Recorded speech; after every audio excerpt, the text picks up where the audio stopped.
কম ভ্যাটের অন্তত ৪৩ ধরনের পণ্য ও সেবার উপর ভ্যাট বাড়িয়ে ১৫% আরোপের পরিকল্পনা নিয়েছে এনবিআর। এসব খাতে বর্তমানে ৫ থেকে ১০% হারে ভ্যাট নেওয়া হয়। এনবিআর জানিয়েছে, চলতি ২০২৪-২৫ অর্থ বছরের বাকি ৬ মাসে অতিরিক্ত ১২,০০০ কোটি টাকা রাজস্ব সংগ্রহের লক্ষ্যে এ উদ্যোগ নেওয়া হয়েছে। এ বিষয়ে সচিবালয়ে সাংবাদিকদের কাছে বিস্তারিত তুলে ধরেন অর্থ উপদেষ্টা। কোন কোন খাতে নতুন এই ভ্যাট আরোপ হতে পারে সে বিষয়েও ধারণা দেন তিনি।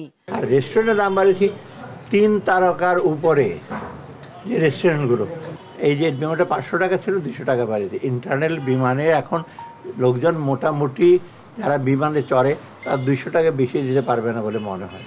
ডক্টর সালেউদ্দিন আহমেদ জানান, ৪৩টি পণ্যের উপর ভ্যাট বৃদ্ধিতে নিত্যপণ্যের দামে নেতিবাচক প্রভাব পড়বে না। জিনিসপত্রের দামের উপরে তেমন প্রভাব পড়বে না, কারণ আমি বলি অত্যাবশ্যক জিনিসপত্র আমরা সব কিছু জিরো করে দিয়েছি। আপনি ছাড়টা দেখবেন কি দিয়েছি আমরা, অত সেটার দিকে আপনি নজর দেন। কারণ ইনফ্লেশনের মেইন আমাদের ওয়েটটা ইন্ডিকেটার্সগুলো হলো চাল, ডাল, এইগুলো আপনারা জানেন। আমরা যে সমস্ত জিনিসপত্রের দাম বাড়িয়েছি ওগুলোর ভেরি ইনসিগনিফিক্যান্ট পার্ট অফ আমাদের ইনফ্লেশনের বাজেটে। বাড়তি রাজস্ব আদায়ে সিগারেট, মদ, পোশাকের শোরুম, অভ্যন্তরীণ ও আন্তর্জাতিক রুটের বিমান টিকিট, হোটেল, রেস্তোরাঁ ও ড্রিঙ্কস সহ ৪৩ পণ্যের উপর শুল্ক ভ্যাট বাড়ানো হচ্ছে। এ প্রস্তাব রাষ্ট্রপতির অনুমোদন পেলে শিগগিরই অধ্যাদেশ জারি করে কার্যকর করা হতে পারে। নাফিয়া ফারজানা, দেশ টিভি, ঢাকা।